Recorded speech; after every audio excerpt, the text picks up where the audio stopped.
Okay, so now that I've covered those separate components that I mentioned on my second video, this is going to be part 3. I'm just going to show you the variations that I've done here of these gyro uh, boards here. So I started basically with this Nano Uno, and this MPU 6050 is the original instructions called for by this gentleman Septimus on a YouTube channel that I've been following. And then he decided to do the final setup, with this Digi Spark board. So I did that connection. In fact, that one right there that's working on my SRB Quark submicro helicopter is set up that way with the DigiSpark board, no modifications to that board, and connected to this one as per the instructions of that gentleman. Septimus on YouTube channel, and he's got a website in the UK. If you follow that, you'll get all that information. You can download the zip file that has the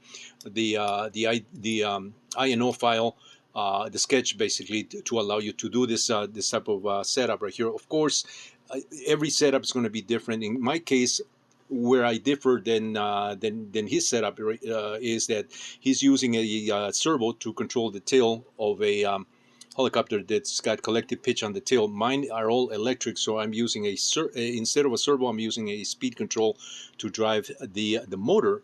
Is my yoke, is my tail rotor control, anti-torque control for the main rotor.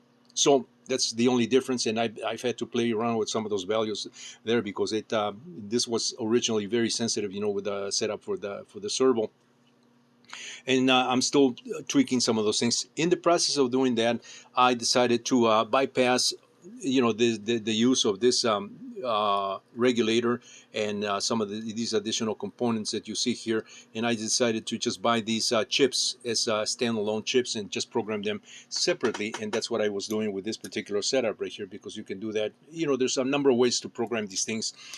You don't need to follow one, but especially today, we're like 5 years ahead of when that gentleman did his original setup, back in 2020.